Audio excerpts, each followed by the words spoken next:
जय महाराष्ट्र.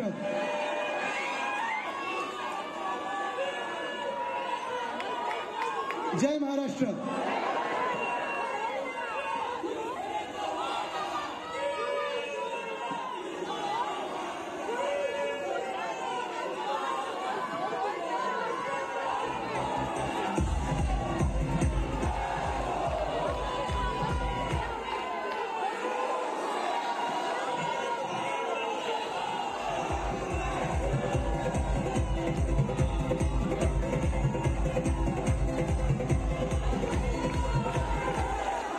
बस बस बस.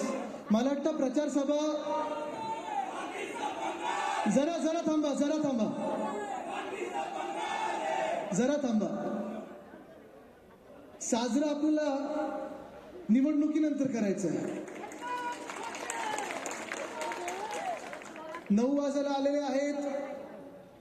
शेवटचं टोक दिसत नाहीये. मला माहिती आपण इथे 1.5-2 तास बसलेला आहात. थांबणार आहात की निघणार आहात? पूर्ण भाषण ऐकणार आहात, गप्पा मारणार आहात की घरी जायचंय? भूक लागली आहे की बसायचंय? सर्वप्रथम मी आपल्या सर्वांना नवीन वर्षाच्या खूप खूप शुभेच्छा देत आहे. आणि जसं पहिल्याच दिवशी पहिल्याच मिनिटाला मी सांगितलं होतं की हे वर्ष आपलंच आहे आणि ते आपलंच असणार. हे वर्ष फार महत्वाचं आहे.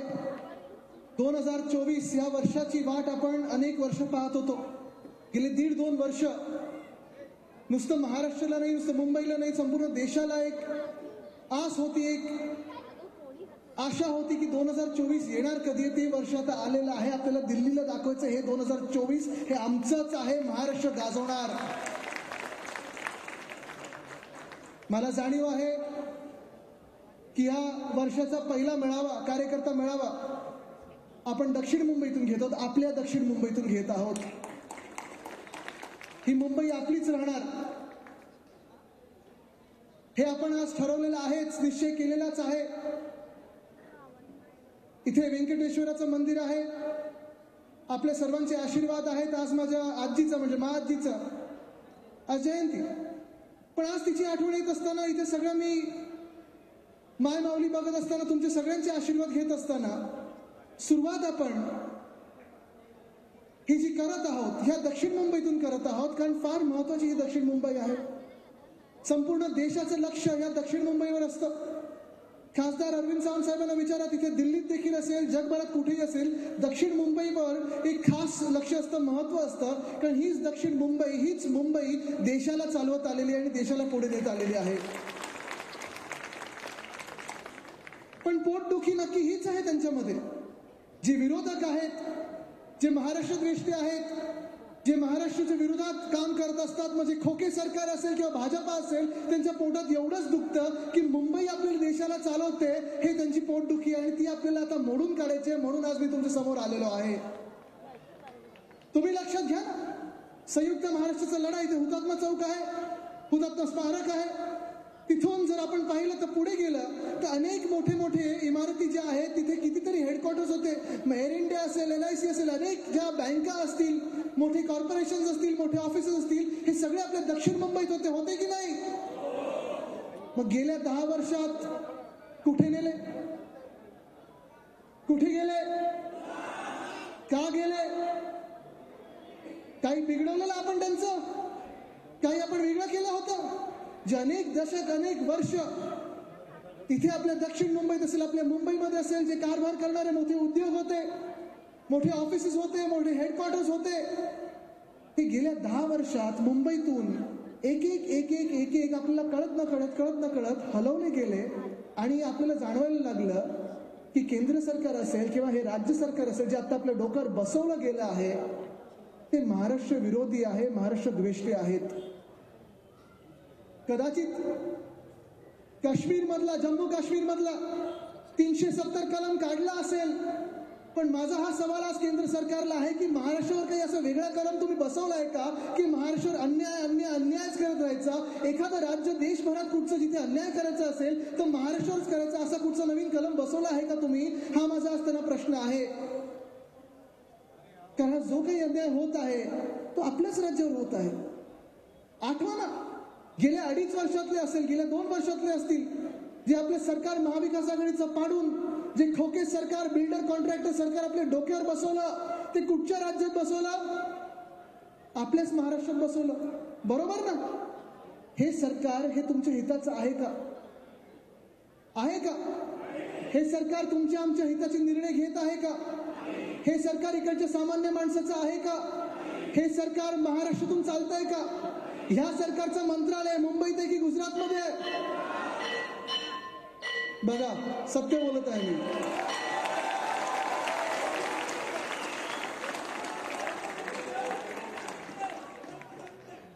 देवानी पण सांगितलं हे. हा इशारा आहे आपल्यासाठी. लक्षात घ्या तुम्ही. गेले 2 वर्ष असतील आणि त्याच्या आधीची आपली 2.5 वर्षाचं महाविकास आघाडीची सोडली तर जे काही आधी भाजपचं सरकार होतं, सतत आपण पाहतोय की जे काही आपल्या राज्याकडे यायचं होतं ते हळूहळू आता तर जोरात, आता निर्लज्जपणे पलीकडच्या राज्यात ढकललं गेलंय. गुजरातला नेण्यात माझा काडी मात्र विरोध नाहीये. न्या, जे काही तुम्हाला न्यायचं ते न्या, पण जे आमच्या हक्काचं आहे ते इथून खेचून घेऊन जाऊ नका, ह्याला माझा आक्षेप सतत असतो आणि असणार. सुरुवात करायची तरी कुठून करायची? कितीतरी वेळा आम्ही मोर्चे काढलेले आहेत, आंदोलनं केलेली आहेत, पण जे खोके सरकार बसलेलं आहे हे महाराष्ट्राचं सरकार नाही तर महाराष्ट्रद्रोही, महाराष्ट्रद्वेषींचं सरकार आहे. आणि परत मी सांगू इच्छितो की हे आपल्या हिताचं सरकार नाही. जर आपल्या हिताचं सरकार असतं तर वेदांता फॉक्सकॉन एक मोठा प्रोजेक्ट, आणि मी परत सांगतोय, वर्षाच्या सुरुवातीला सांगत आहे, कारण आता ह्या वर्षामध्ये निवडणुका जसं जवळ येतील, कदाचित एप्रिलमध्ये घेण्याच्या निवडणुका चालू आहे असं माझ्या कानावर आलेलं आहे. पण ह्या निवडणुका जसे येतील तसे मोठे मोठे होर्डिंग यांच्या नेत्यांचे लावले जातील. 25 फुटाचे, 30 फुटाचे ऍड्स येतील पेपरमध्ये, टीव्हीवर त्यांचे चेहरे दिसतील. सगळीकडे जर आपण पाहाल तर जणू काही तेच सगळीकडे दिसतं. तुमच्या आरशामध्ये पण तेच दिसायला लागतील. पण आज तुम्हाला सांगतो, ही सत्य परिस्थिती आहे महाराष्ट्रातली. गेल्या 2 वर्षामध्ये तुम्ही मला सांगा, ह्या महाराष्ट्रात फॉरेन डायरेक्ट इन्व्हेस्टमेंट जो FDI असतो, तो एक तरी नवीन पैसा आपल्या राज्यात आलाय का? तुम्ही सगळे पेपर वाचता ना, बातम्या बघता, रेडिओ ऐकता, व्हॉट्सअप युनिव्हर्सिटीमध्ये जाऊ नका, त्या खोट्या बातम्या असतात. पण तरी देखील तुम्ही मला सांगा, एक तरी नवा उद्योग आपल्या राज्यात आलाय का? आलाय? वेदांता फॉक्सकॉन हा मी प्रयत्न करत होतो. डिसेंबर 21 पासून अनेक बैठका झाल्या, डॅव्हॉसमध्ये देखील भेटलो, त्यांचे जे अध्यक्ष आहेत, त्यांचे जे प्रेसिडेंट आहेत त्यांना भेटलो, सगळं झालं. जून मध्ये सरकार पाडलं गेलं, तेव्हापर्यंत वेदांता फॉक्सकॉन आपल्या राज्यात येणार होतं, तळेगावमध्ये येणार होतं, पुण्यामध्ये येणार होतं. किती नोकऱ्या देणार होता माहिती का वेदांता फॉक्सकॉन? एक उद्योग आपल्या राज्यात किती रोजगार निर्माण करणार होता? 1 लाख लोकांसाठी रोजगार निर्माण करणार होता. 1 लाख. सुभाष देसाई साहेब असतील, मी असतील, नितीन राऊत साहेब असतील, आम्ही सगळेच लढत होतो, झगडत होतो, अनेक बैठका घेतल्या, सांगितलं हा उद्योग महाराष्ट्रातच आला पाहिजे. तिथे जाऊन व्हिजिट देखील झाल्या. तळेगावमध्ये हा उद्योग येणार आहे 100% ठरलं. आणि सरकार पडलं. सरकार पाडलं गेलं, खोके घेतले गेले, खोके दिले गेले. आणि मी जेव्हा ट्विट केलं की वेदांता फॉक्सकॉन हे गुजरातला गेलंय, गुजरातला ढकललं गेलं आहे, आपले मुख्यमंत्री काय करत होते, जे घटनाबाह्य आहेत ते,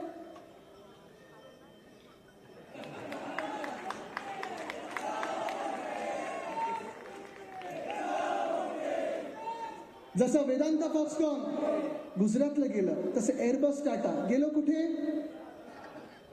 मेडिकल डिव्हाइस पार्क गेलं कुठे? बलड्रग पार्क गेलं कुठे? टेस्ला आता मी ऐकतोय चाललंय गुजरातला, सिमेंट कंपनी गुजरातला, सबमरीन गुजरातला. मग महाराष्ट्रात काय, कशासाठी काय काय? हो, मला ते कळलं, महानंदाचं दूध आता गुजरातला. पण मला आता प्रश्न आलाय, आज कालच मला व्हॉट्सअप कोणीतरी पाठवलं, अरे दूध जर तिथे गेलं तर माझ्या गाडीत जे कोल्ड कॉफी ठेवत होते त्याचं दूध कुठून आणणार ते? बाकी गए थे उधर, पळून गेले होते गुजरातला. पण हे वातावरण आहे आज महाराष्ट्रामध्ये. तुम्ही विचार करा, आज आपण महाराष्ट्रामध्ये प्रत्येक दिवस मेहनत करून लढत असतो, झगडत असतो, आंदोलन करत असतो, पण जे मुंबई लुटायचं काम चालू व्हायचं, महाराष्ट्र लुटायचं काम चालू व्हायचं, हे आपल्याला परवडणार नाहीये. हे महाराष्ट्राला परवडणारं नाही, हे देशाला देखील परवडणारं नाही. परवाकडे जर आपण पाहिलं असेल, डायमंड बोर्स देखील इथे आजूबाजूला अनेक डायमंडचे इथे ट्रेडर्स राहत असतात. मला माहित आहे की इथे राहतात. त्यांना देखील फोन आले, त्यांना धमक्या दिल्या गेल्या की तुम्ही सुरतला नाही तर बघा तुमच्याबरोबर काय करतो. कारण भाजपचे जे मित्र पक्ष आहेत, कुठचे आहेत माहिती का मित्र पक्ष भाजपचे? 3 मित्र पक्ष आहेत, ईडी, IT, CBI. त्यांना सांगितलं आमचे मित्र पक्ष तुमच्या ऑफिसमध्ये येतील. पण हे सगळं चालू आहे. फायनान्शियल सेंटर गुजरातला, वेदांता फॉक्सकॉन गुजरातला, एअरबस टाटा गुजरातला, 40 गद्दार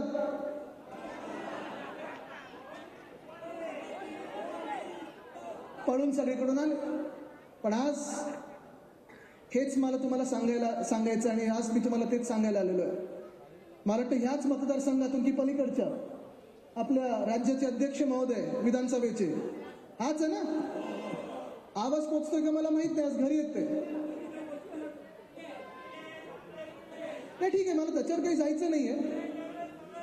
एका काळी आमचे मित्र होते, मग राष्ट्रवादीमध्ये होते, मग भाजपमध्ये गेले, तर पुढचा पक्ष मला माहित नाही. पण महत्वाची गोष्ट हीच आहे, आज मी त्याला इथून सांगायला त्या अध्यक्ष महोदयांना की ते ट्रायब्युनल म्हणून बसले, नुसतं अध्यक्ष म्हणून नाही. आज त्यांना सांगायला आलोय तुमच्याकडून न्याय हा अपेक्षित आहे आणि तो न्याय हा आमच्या बाजूनेच लागेल हे देखील अपेक्षित आहे. जो न्याय आज आम्ही मागत आहोत, अध्यक्ष महोदयांना जो न्याय मागत आहोत, जो त्यांच्याकडे कळकळीची विनंती करत आहोत, जी लढाई अनिल परबजी असतील, अनिल देसाईजी असतील, आम्ही 16 आमदार म्हणून 16 वाघ म्हणून आज लढत आहोत. ही लढाई नुसतं शिवसेना उद्धव बाळासाहेब ठाकरे पक्षाची नाही, तर आपल्या महाराष्ट्राची लढाई आहे. ही लढाई नुसतं आपल्या एका पक्षाची नाही, नुसतं आमच्या आमदारांची नाही, नुसतं डिस्क्वालिफिकेशनची नाही, तर आपल्या देशातल्या संविधानाची लढाई आहे. जे संविधान आपल्याला डॉक्टर बाबासाहेब आंबेडकरांनी दिलंय, त्यांचा फोटो, त्यांचे पुतळे, त्यांना हार घालत असतो, त्यांच्या मूर्तीला आपण सगळीकडे नतमस्तक होत असतो. पण आज हीच चिंता आहे की त्यांनी जे आपल्याला संविधान लिहून दिलेलं आहे, ज्या संविधानाप्रमाणे देश 75 वर्ष पुढे वाटचाल करत आलेला आहे, पुढच्या एका चांगल्या प्रगतीच्या मार्गाने चालत आलेला आहे, ते संविधान आज हे बदलायला निघालेले आहेत. तो धोका आपल्यासाठी खूप मोठा आहे. आज हेच अध्यक्ष महोदय जे ट्रायब्युनलचे अध्यक्ष म्हणून काम करत आहेत, ट्रायब्युनल जज म्हणून काम करत आहेत, ते जर संविधानाच्या बाजूने राहिले, ते जर लोकशाहीच्या बाजूने राहिले, तर 40 गद्दार हे बाद होणार म्हणजे होणारच. आज या मतदारसंघाने देखील विचार करायचा, त्यांना कदाचित कोणी कोणी मतदान केलं असेल, काही मैत्री असेल, काही नातीगोती असतील, काही आवड असेल, कधीतरी विश्वास आपण ठेवतो एका माणसावर, चला सुशिक्षित वाटतोय मतदान करू, आहे ना, केलं असेल त्यांना मतदान. पण त्यांना ज्यांनी मतदान केलं, आज मी त्या मतदारांना अपील करतोय की आता तुमच्याकडून अपेक्षा आहे, तुम्ही त्यांना प्रश्न विचाराल की तुम्ही संविधानाच्या बाजूने उभं राहाल की भाजपच्या बाजूने उभं राहाल. कारण हा प्रश्न नुसता आपल्या एकट्याबद्दल नाही. गेल्या 2 वर्षामध्ये महाराष्ट्रात जर तुम्ही पाहिलं तर राजकारणाची काय स्थिती झालेली आहे, काय हालत झालेली आहे.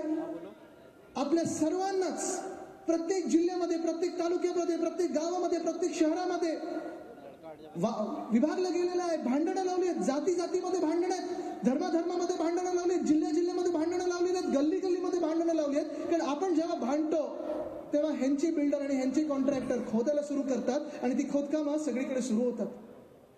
आज इथे अनेक लोकांना पाहिलं असेल, सर्दी खोकले तर झालेलेच आहेत. गेले 2-3 महिने मी पाहतोय सगळ्यांना सर्दी खोकले झाले. किती लोकांना सर्दी खोकला होता गेले 2-3 महिने? हात वरती करा.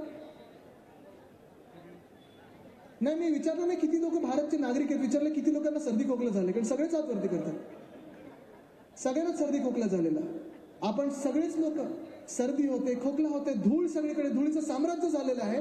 पण हीच धूळ, हेच धोका आणि हेच धोका ह्या आपल्या महाराष्ट्राच्या राजकारणात या भाजपाने आणलेला आहे. मला त्यांना हेच विचारायचं की काय नक्की तुम्ही मिळालात? 2 पक्ष फोडले, 1 परिवार फोडला. जे सत्यासोबत उभे राहतात, सत्यासाठी लढत असतात, सत्यमेव जयतेसाठी लढतात, त्यांच्यावर तुम्ही धाडी टाकत असता, त्यांना हैराण करत असता. कालच मला रोहित पवारांना पण देखील धाड पडलेली आहे. जे कोणी संघर्ष करतात, सत्यासाठी बोलतात, त्यांच्यावर तुम्ही हैराण करण्याचा एक प्रयत्न करता. मग सत्तामेव जयते जे तुमच्या सोबत येतात, ज्यांच्यावर तुम्ही आरोप लावले की दाऊदचे मित्र आहेत, दाऊदचे पार्टनर आहेत, अमुक 1000 कोटीचा घोटाळा केला, तमुक 1000 कोटीचा घोटाळा केला, तुमच्या सत्तेत आल्यानंतर तुम्ही त्यांना मुख्यमंत्री करता, उपमुख्यमंत्री करता, म्हणजे जनतेसोबत उभे राहतात त्यांना तुम्ही का हैराण करता? आज मी त्यांना हा सवाल करू इच्छितो. गेली 2 वर्ष महाराष्ट्र मागे चाललेला आहे, अडवून ठेवलेलं आहे ह्या महाराष्ट्राला. आपली जी ताकद आहे गरुड झेप घेण्याची, जिथे तरुण मुलं मुली मला दिसत आहेत, शिकलात ना रे सगळे तुम्ही? जॉब मिळालेत? 2 कोटी जॉब 2014ला मिळणार होते, तेव्हापासून आतापर्यंत मिळालेत कोणाला? जो रोजगार आपल्या वेदांता फॉक्सकॉन देणार होता, आपल्या देशात राज्यात आला असता तर देशाचं जे भलं झालं असतं. आज गुजरातमधून देखील वेदांता फॉक्सकॉन निघून गेलेला आहे, कारण वेदांत आणि फॉक्सकॉननी सांगितलं आम्हाला गुजरातमध्ये शक्य नाही हे कारभार करणं. नुकसान कोणाचं झालं? देशाचं झालंय. नुकसान कोणाचं झालंय? तरुणांचं झालंय. नुकसान कोणाचं झालंय? तुमचं आमचं तरुणांचं झालेलं आहे. आणि हाच प्रश्न आहे माझा, हेच दुर्दैव आपल्या देशाचं, की आज जास्तीत जास्त राजकीय पक्ष जे भांडणं लावतात, जे विषय घेत आहेत, ज्याच्यावर आपल्याला लढवत ठेवतात, आपल्या व्हॉट्सअप ग्रुपमध्ये लढवत ठेवतात, सोशल मीडियावर लढवत ठेवतात, ते कशावर लढवत ठेवतात? जे हजारो वर्षापूर्वी झालं असेल, जे 50 वर्षापूर्वी झालं असेल, जे 100 वर्षापूर्वी झालं असेल, भूतकाळावर आपल्याला लढवत ठेवतात. बरोबर ना? ते जे काही त्या लोकांनी केलं असेल, कोण योग्य असेल कोण अयोग्य असेल, खरं बोललं असेल खोटं बोललं असेल, देशाचं भलं केलं असेल वाईट केलं असेल, ते त्या 50 वर्षापूर्वी 100 वर्ष जे झालं त्याचं आत्ताचं काय देणं घेणं? त्याच्यावर भांडून आपल्याला नोकऱ्या मिळणार आहेत का?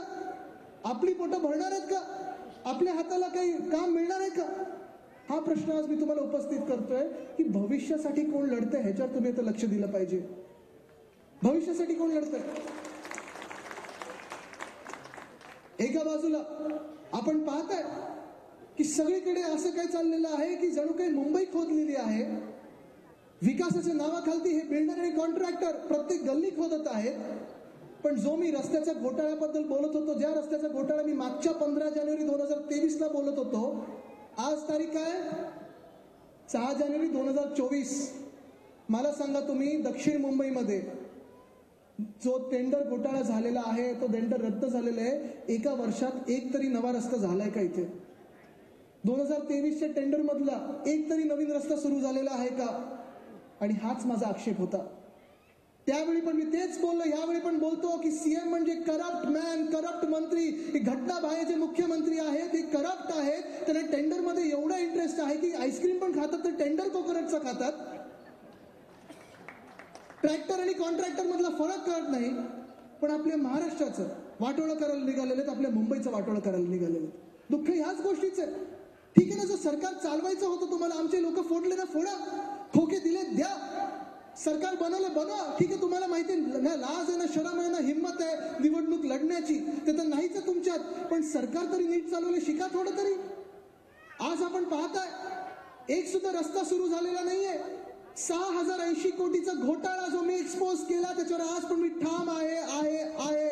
आणि आज पण मी तुम्हाला सांगतो की येणारा सरकार हे आपलं आहे. आणि सरकार आल्यानंतर ज्यांनी घोटाळा ह्याच्यात केलेला आहे ते जेलमध्ये जाणार म्हणजे जाणारच.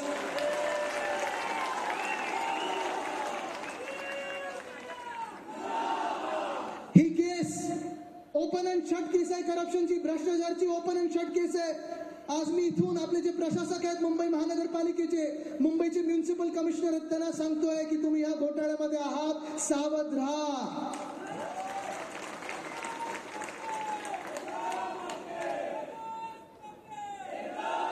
हे 50 खोके आता 500 खोक्यांवर गेलेले आहेत.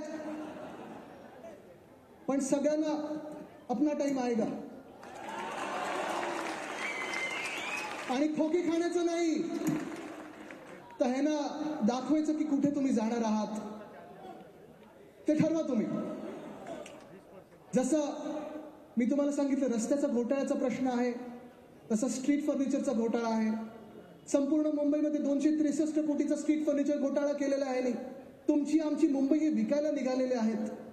स्ट्रीट फर्निचरचा घोटाळा पण असाच आहे. जसं मी त्यावेळी पण सांगत होतो की प्रधानमंत्री महोदयांच्या हातून हे रस्त्यांचं भूमिपूजन करू नका, कारण हे रस्त्यांचं काम खोटं आहे, काम सुरू होणार नाहीये. तरी अपमान आमच्या पंतप्रधानांचा केलेला आहे, ते ह्या मिंदे सरकारने केलेला आहे.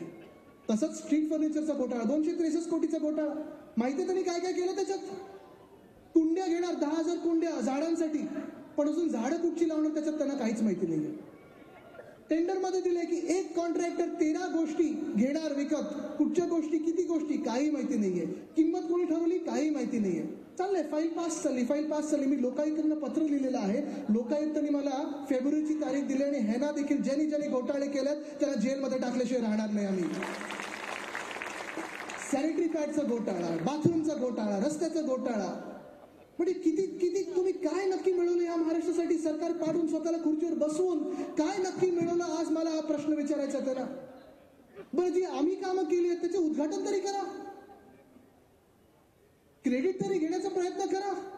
म्हणजे सरकार चालवता येत नाही. अकार्यक्षम मुख्यमंत्री कधी एवढे मी पाहिले नव्हते. नुसतं खोके कसे काढायचे, धोके कसे द्यायचे एवढं माहिती आहे. पण आज आत्ताच्या तासाला देखील मुंबई ट्रान्स हार्बर लिंक तयार होऊन 3 महिने पडलेली आहे. 3 महिने. किती? 3 महिने. उद्घाटनाची वेळच मिळाली नाही. आत्ता आज मी पाहिलं, थोडं आज पाहणीसाठी फोटो सेशन झालेलं आहे. असं अशी बोटं बिटं दाखवून झालेलं आहे. 250 टोबे टोल म्हणजे गुजरातला सगळं फ्री. हा, बुलेट ट्रेन भूखंड BKC मधला कितीला दिला सावंत साहेब? फ्री, फुकट. गुजरातसाठी जर बुलेट ट्रेन असेल तर फ्री. पण आमच्या महाराष्ट्रातल्या लोकांसाठी जर MTHL आमच्या नवी मुंबईमधून मुंबईत यायचं असेल किंवा मुंबईतून महाराष्ट्रात म्हणजे जे मेनलँड आहे आपलं नवी मुंबईत जायचं असेल, चिर्ले गावात जायचं असेल तर 250 रुपये तुम्हाला भरायला लागणार. मला वाटतं पर किलोमीटर किती 10 की 12 रुपये लागतात तुम्हाला. हा कसला न्याय? काय एवढा अन्याय तुम्ही माझ्या महाराष्ट्रावर करताय? 3 महिने तुम्हाला उद्घाटनाची वेळ मिळत नसेल तर लोकांसाठी खुलं तरी करून द्या. ह्या नोव्हेंबर डिसेंबर मध्ये मी पाहत होतो, वाशी टोलला असेल कितीतरी रांगा लागल्या होत्या. 4-4, 5-5 किलोमीटरच्या रांगा लागल्या होत्या. मुंबई पुणे हायवे 6-6 तास लोक अडकलेली होती.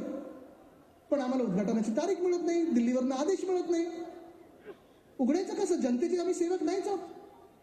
मी आज या घटनाबाह्य मुख्यमंत्र्यांना सांगतोय की जर या 15 जानेवारी पर्यंत तुम्ही MTHL खुला केला नाही तर आम्ही जाऊन खुला करू.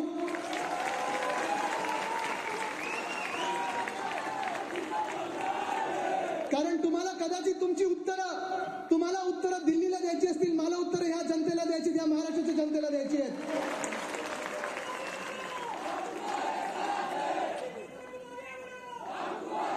जसं MTHL आहे तसं दिघा रेल्वे स्टेशन आहे. उद्या मी दिघा रेल्वे स्टेशनला चाललोय. 8 महिने दिघा रेल्वे स्टेशन तयार आहे नवी मुंबईमध्ये. आमचे स्थानिक खासदार राजन विचारे साहेब लढत आहेत. पार्लमेंटमध्ये विषय घेतला. रेल्वे मंत्र्यांना पत्र लिहिले, मी 2दा पत्र लिहिले. आता मी त्यांना खुलेआम सांगतो रेल्वे मंत्र्यांना की मंत्री महोदय, आम्ही तिथे जाऊन सेल्फी देखील काढू तुम्ही जे काही होर्डिंग लावाल त्याच्यासोबत, पण आमच्या महाराष्ट्रासाठी हे रेल्वे स्टेशन खुलं करा. उरण लाईन तसाच रखडून ठेवलेली आहे. नवी मुंबई मेट्रो देखील 5 महिने तयार होती आणि बंद पडली होती कारण उद्घाटनाची वेळ मिळत नव्हती. मी 2दा ट्विट केलं, पत्रकार परिषद घेतली आणि त्या दिवशी घटनाबाह्य मुख्यमंत्र्यांनी सांगितलं की नाही आदित्य ठाकरे खूप बोंबाबोंब करतोय, चला आता उघडून टाका. तर खुली झाली ती. हा आपला इम्पॅक्ट आहे आणि हा इम्पॅक्ट आपल्याला मतदानामध्ये दाखवायचा आहे. पण MTHL असंच, दिघा रेल्वे स्टेशन असंच, उरण लाईन असंच, डोंबिवली मानकोली कनेक्टर असेल, आमच्या दक्षिण मुंबईतलं कोस्टल रोड. तुम्हाला आज सांगतो मी, जर आपलं महाविकास आघाडीचं सरकार असतं, उद्धव साहेब जर मुख्यमंत्री असते तर MTHL हे सप्टेंबर 2023ला आपण सुरुवात केली असती. वरळी शिवडी कनेक्टर हे ऑक्टोबरमध्ये झालं असतं आणि आपला कोस्टल रोड हा डिसेंबर 2023 मध्ये झाला असता. पण आज दुःख याच गोष्टीचं आहे की हे सगळं मुंबईत आहे, महाराष्ट्रात आहे, म्हणून जेवढं रखडून ठेवतात काम तेवढं रखडून ठेवा. का तर जेवढं काही ओरबडता येतं इथून ते स्वतःच्या खात्यात टाका. जे काही इथून हलवता येतात ते हलवा गुजरातला, आणि मग सगळं काही इथे नष्ट झालं, उद्ध्वस्त झालं, त्याच्यानंतर हे सगळे रस्ते खुले करा. म्हणजे आपण आंदोलनात मोकळे, रस्ता रोको करा, तुम्ही रस्ता रोको करा, उपोषण करा, काही करा. पण आज जो महाराष्ट्रावर अन्याय होतोय ना, तो ह्याच गोष्टीसाठी मला दुःख आणि माझा राग या गोष्टीसाठी आहे. तुम्ही इथून किती लोक कोकणात जातो?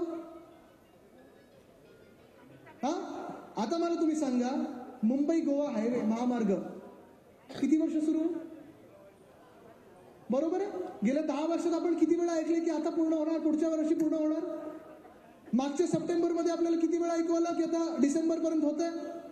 झालंय खड्डेमुक्त? नाही झालंय. मग इतर राज्यांना जर चांगले रस्ते मिळत असतील तर माझ्या महाराष्ट्रात एवढा नॅशनल हायवे खराब कसा आणि का? नाशिकला किती लोक गेले तो? आता आपलं अधिवेशन असेलच तर तुम्ही सगळे कार्यकर्ते म्हणून शिवसैनिक म्हणून यालच. रस्ता मुद्दामून थांबून पहा. एवढा भयानक रस्ता, एवढा खराब रस्ता मी कधी आयुष्यात पाहिला नसेल. मी महिन्यातून एकदा दोनदा जात असतो तिथे. खराब रस्ता म्हणजे तिथे लेपाची दुकानं काढायची वाटतात आता मला रस्त्यामध्ये. बिझनेस तरी नवीन चांगला किती काढू शकू आपण. मुंबई गुजरात हायवे असेल, प्रत्येक आपला राष्ट्रीय महामार्ग असेल, हा खराब. मुंबई सगळी खोदलेली. आणि आज जो भयानक प्रकार सुरू झालाय तो हाच आहे की इकडे आपल्या दक्षिण मुंबईमध्ये, माझ्या वर्डी मतदारसंघामध्ये, खासदार साहेब आपल्या दोघांच्या मतदारसंघामध्ये जो महालक्ष्मीचा रेसकोर्स आहे, तो रेसकोर्स देखील बिल्डरांना विकायला निघालेले आहेत. तुम्ही मुंबई लुटू देणार आहात का या बिल्डर सरकारला? हे तुम्हाला चालतंय का? जो 226 एकरचा भूखंड आहे, जो ओपन स्पेस आहे, ठीक आहे, मला मान्य आहे की सगळीकडे कामं चालू आहेत, सगळे रस्ते खोदले असतील, जिथे कामं चालू असतील तिथे. पण मुंबईत एक देखील ठिकाणी कुठेही काम सुरू नसताना खोदून ठेवलेलं आहे. सिवर लाईनसाठी, गटारासाठी सगळं काही ठेवलेलं आहे. तर एकमेव ओपन स्पेस आमच्या दक्षिण मुंबईमध्ये एवढी मोठी आहे, 226 एकरची. तिथे देखील मला परवाच कळलं, मी ट्विट केलेलं आहे की आपण सर्वांनी लक्षात घ्यावं की 226 एकर मधून 90 एकर हे रेसिंगसाठी देणार घोड्यांच्या, आणि बाकीचं बिल्डर कॉन्ट्रॅक्टर सरकार स्वतःसाठी घेणार आहे. मान्य आहे तुम्हाला? मी आज ह्या खोके सरकारला सांगत आहे आणि RWITC ला देखील सांगत आहे, जे रेसकोर्स चालवतात, की तुम्हाला घोड्यांचं शर्यत करायची असेल नका करू. कारण आमचे कितीतरी लोक मुंबईकर रोज तिथे सकाळी आणि संध्याकाळी योगा करायला जातात, प्राणायाम करायला जातात, चालायला जातात, धावायला जातात. जर तुम्हाला ती जागा नको असेल तर आम्हाला प्लेग्राऊंड करून द्या, मोकळं मैदान करून द्या, तरी चालेल. पण तिथे एक वीट आम्ही लावू देणार नाही, बिल्डरांना घुसू देणार नाही. कारण आज पाहता आपण बिल्डर सगळीकडे घुसत चाललेले. एक तर पालकमंत्री झालेत आणि आपल्या BMC मध्ये जाऊन बसले. सगळीकडे कासा कासा कासा सगळीकडे लागणार आहे. ते काय लागतं ना त्यांचं. हे तुम्हाला आता बघायचं आहे की आपल्या मुंबईमध्ये तुम्ही राहणार की हे बिल्डर आणि कॉन्ट्रॅक्टर राहणार आहेत. आज धोका हाच आहे, रेसकोर्सचा आहे. मी आज भाजपला थेट सवाल करत आहे की भाजप प्रणित हे खोके सरकार आहे. भाजप ह्या रेसकोर्सच्या जे काही बिल्डर कॉन्ट्रॅक्टर घेण्याला निघालेले आहेत त्यांना पाठिंबा करतं की विरोध करतं, हे मला आज त्यांना प्रश्न विचारायचा आणि तुमच्या समोर आज मी विचारत आहे. कारण उत्तर देखील असंच आमने सामने मिळालं पाहिजे. पण आज जी काही परिस्थिती आपल्या राज्यात आहे, जी काही परिस्थिती आपल्या मुंबईत आहे, ही जर बदलायची असेल, हे जर परिवर्तनाचे वारे आपल्याला गल्ली गल्लीत न्यायचे असतील, तर तुम्हाला मुंबईकर म्हणून, तुम्हाला महाराष्ट्रीयन म्हणून विचार करायला लागेल, तुम्हाला मराठी माणूस म्हणून विचार करायला लागेल, तुम्हाला महाराष्ट्र म्हणून विचार करायला लागेल. आज विचार तुम्हाला सगळ्या जातीपाती धर्म सोडून महाराष्ट्राची ओळख काय, आज विचार तुम्हाला देशाची ओळख काय, हा विचार प्रत्येकाचा जर मनात असला तर आपल्याला कोणी आपल्यामध्ये भांडणं लावू शकत नाही. पण प्रत्येक राज्यात जिथे जिथे भांडणं लागलीत, जिथे जिथे रोजगार बाजूला झालेला आहे, जिथे जिथे तुम्हाला रस्त्यावर आणलेला आहे, तिथे तिथे हे अशा शक्ती भाजप सारख्या जिंकून येतात आणि मग लोकांची कामं करायची नाही, नुसतं भांडणात व्यस्त ठेवायचं. पण जिथे जिथे विकासाबद्दल सांगितलं जातं, जिथे जिथे शाश्वत विकासाबद्दल चर्चा होते, तिथे आपल्या इंडियामधून जी इंडिया अलायन्स आहे, जे देशभक्त पार्टीज आहेत, त्याच्यामधून कोणते जिंकलेलं आहे. आज विचार स्पष्ट आहे. आज तुम्हाला निवडायचं आहे. तुम्हाला संविधान जे डॉक्टर बाबासाहेब आंबेडकरांनी दिलंय ते पाहिजे की हे लिहितील ते संविधान पाहिजे. तुम्ही ओळखा आणि तुम्ही निवडा काय पाहिजे तुम्हाला. कुठचं संविधान पाहिजे तुम्हाला? नाही, तुम्ही नक्की सांगा, ऐकून आलं मला. पाहिजे ना? मग आपल्याला महाविकास आघाडी सरकारला आणि महाविकास आघाडीला पुन्हा एकदा जिंकवायला लागेल, देशात परिवर्तन आणायला लागेल. कारण आज आपण पाहताय देश म्हणजे तुम्ही आम्ही सर्व आहोत आणि आपल्याला चिंता एकाच गोष्टीची आहे की लोकशाही टिकणार की नाही. आपल्याला चिंता एकच आहे, संविधान आपलं जसं आहे तसं राहणार की बदलणार. संविधान अनेक राजकीय पक्ष थोडे थोडे बदलत आलेले आहेत, पण संविधान ते कोणी संविधानाच्या विरोधात काम केलेलं नाहीये. आपल्या राज्यात लोकशाही तर पूर्णपणे नष्ट केलेली आहे. 40 शहरांमध्ये आज महापौर नाही आहेत. भ्रष्टाचाराचा कारभार सुरू आहे. म्हणजे तुम्ही पहा, उद्योग क्षेत्र कोलमडलेलं आहे. गावाकडे जा, कधी गारपीट होते, कधी अवकाळी पाऊस होतो, कधी दुष्काळ पडतो, कधी ओला दुष्काळ असतो, पण मदत कोणाला मिळत नाही. MPSC UPSCची परीक्षा द्या, पोस्टिंगसाठी, बदलीसाठी पोलीसवाल्यांना विचारलं जातं, IAS अधिकाऱ्यांना विचारलं जातं, खोके किती देणार, खोके किती देणार. असं राज्य हे खूप दिवस टिकत नाही. आपलं जर राज्य पुढे न्यायचं असेल, महाराष्ट्राला सुवर्ण संधी पुन्हा एकदा आणायची असेल, सुवर्णकाळ पुन्हा एकदा आणायचं असेल, तर आपल्या सगळ्यांना एकवटायला लागेल. जे आपलं हिंदुत्व आहे ते हिंदुत्व स्पष्ट आहे. कारण आता पुढचे काही दिवस पुन्हा एकदा व्हॉट्सअपवर हे सगळे वारे वाहू लागणार. पण आपलं हिंदुत्व हे स्पष्ट आहे, हृदयात राम आणि हाताला काम. हे हिंदुत्व आपल्याला पुढे घेऊन जायचं. आपलं हिंदुत्व म्हणजे राष्ट्रीयत्व आहे आणि हे राष्ट्रीयत्व जर आपल्याला टिकवायचं असेल, आपला पहिला धर्म आपला देश असायला पाहिजे आणि देश जर वाचवायचा असेल तर आपल्या प्रत्येकाला आजपासून प्रचाराला लागेल आणि प्रचार करताना खोके सरकार बोलतं तसं खोटं बोलायचं नाही, भाजप बोलतं तसं खोटं बोलायचं नाही, पण जे सत्य आहे कितीही कडवत असलं तरी घरोघरी आपलं जाऊन सांगायला लागेल, डोळे उघडायला लागतील. कारण हे मतदान आपलं जर नीट झालं तर आपला देश वाचेल आणि महाराष्ट्र पुढे जाईल. धन्यवाद. जय हिंद, जय महाराष्ट्र, वंदे मातरम. एबीपी माझा, उघडा डोळे बघा नीट.